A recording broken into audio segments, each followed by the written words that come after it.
Hai, assalamualaikum warahmatullahi wabarakatuh. Apa kabar ibu-ibu semua? Ketemu lagi sama Dapur Alesa. Kali ini saya buat versi roti abon dalam cup. Cuma hasilnya tuh agak kurang mengembang karena saya waktu manggang panggangannya tuh sudah saya panaskan, tapi saya buka agak lama. Jadi suhu ovennya kurang panas karena saya buka untuk bikin kue kacang. Nah ini saya pakai susu cair ya, jadi bukan pakai air es seperti biasanya. Hasilnya pasti akan beda. Dan ini enak banget ya teman-teman. Silahkan diikuti cara membuatnya ya. Yang pertama, siapkan susunya. Saya pakai susu cair dingin. Ingat kalau kita pakai mixer harus pakai susu cair dingin biar nggak cepat panas. Ini 135 ml. Kemudian gulanya cuma 45 gram. Kemudian 1 butir telur, ini saya timbang 50 gram. Kemudian raginya saya pakai 5 gram. Nah, seperti biasa akan saya campur semuanya bahan cair ini.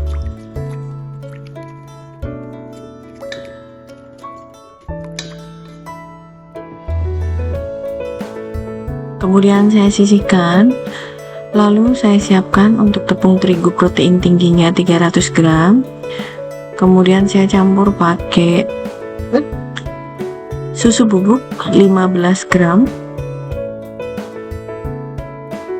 Kemudian kalau sudah tercampur bahan keringnya, saya akan masukkan ke bahan basah yang tadi.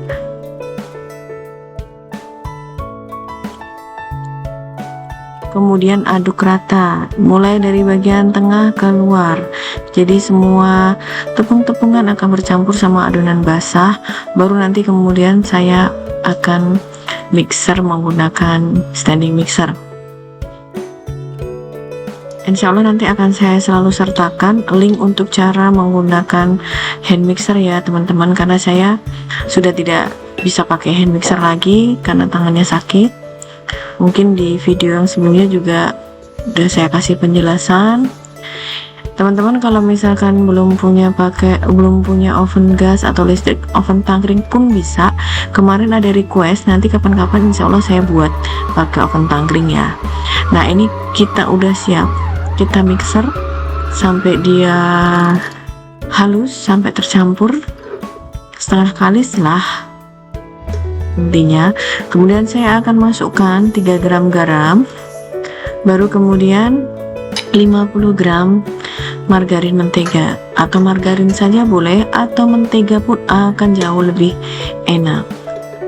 Ini bebas, tentu makin premium bahan yang kita gunakan tentu akan makin enak, makin wangi, dan harga juga akan makin mahal. Nah ini kalau sudah, kita akan mixer sampai dia kalis elastis ya. Jadi kalau saya pakai standing mixer kayak gini, di awal-awal nanti saya pakai level yang rendah, paling 1 atau 2. Nah menjelang akhir, mendekati dia udah kelihatan kalis, biasanya saya akan gunakan 5, tapi jarang sih saya sampai 6. Nah ini kita lihat adonan kita sepertinya sudah lembut banget. Ini kita bentangkan, kita cek. Kalau dia nggak terputus, itu artinya dia sudah kalis elastis. Oke, kita keluarkan dari mixer dan kita siapkan papan kerja kita.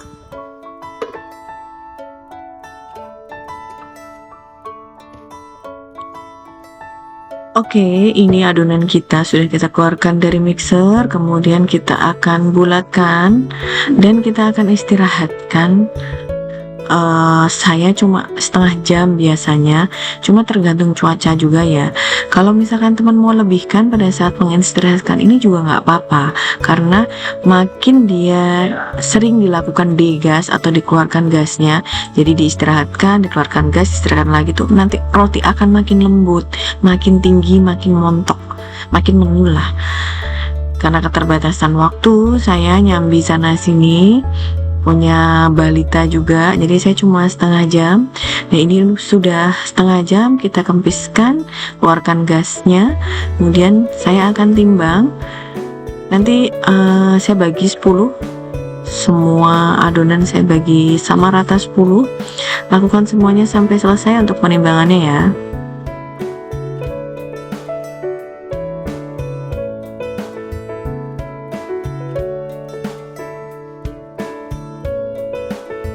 Kalau sudah ditimbang semua, kita akan kempiskan masing-masing adonan, kita bulatkan atau kita rounding.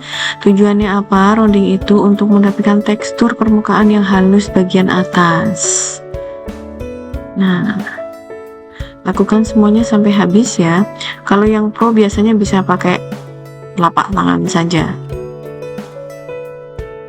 Ada prinsipnya adalah mengeluarkan gas, kemudian lakukan pembulatan terhadap adonannya. Kalau sudah semuanya, istirahatkan adonan agar nanti mudah dibentuk ya teman-teman. Kurang lebih saya 10 menit mengistirahatkannya. Nah, kalau sudah diistirahatkan, kita ambil satu adonan. Pada prinsipnya saya mau coba versi yang saya pipihkan dulu seperti ini, kemudian saya potong pakai gelas seperti ini. Nah, cuma next time saya pengen coba membuat bentuk yang sama tapi lebih tipis bagian tengahnya. Nah, ini yang bagian samping yang sudah kita potong, kita lipat jadi 2, kemudian pada prinsipnya kita buat dia gulungan panjang seperti ini. Usahakan dikunci seperti ini ya teman-teman, jadi nanti hasilnya rapi. Yang bagian kuncian ada di bawah, yang bagian mulus taruh bagian atas. Nah, lingkarkan seperti ini, kemudian kunci bagian ujungnya biar dia nanti nggak putus. Nah, kurang lebih seperti ini ya. Lakukan semuanya sampai selesai teman-teman. Dan istirahatkan adonannya sampai dia mengembang 2 kali lipat. Ini adonan tadi sudah kita istirahatkan kurang lebih setengah jam atau mengembang 2 kali lipat ya, tergantung cuaca pokoknya.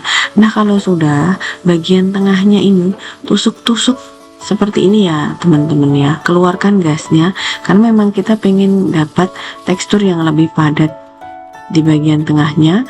Kita nanti akan panggang, baru nanti pas sudah selesai dipanggang kita akan masukkan mayones dan abonnya. Ini lakukan semuanya sampai habis.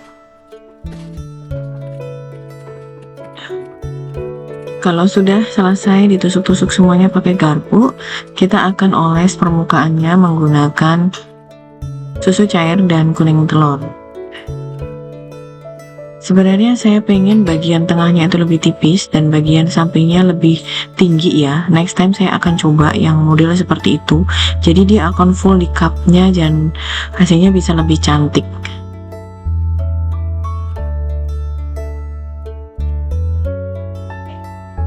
Jadi tekstur tengahnya nanti akan lebih padat, kayak roti-roti abon pada umumnya yang tidak terlalu mengembang, tapi sampingnya dia lebih lembut, lebih fluffy.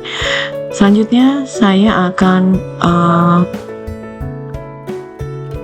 kasih bagian permukaannya dengan irisan cabai merah dan diselingi sama irisan daun bawang seperti halnya roti-roti abon pada umumnya. Lakukan semua sampai habis. Nah, kalau sudah saya akan panggang. Nah, kesalahan saya di sini, saya tuh gunakan oven saya untuk manggang kue kering sebelumnya. Nah, dibiarkan terbuka. Akhirnya jadi lama sekali ngembangnya yang bagian samping ini. Jadi agak kurang maksimal ya mengembang yang samping karena api oven saya agak kurang panas.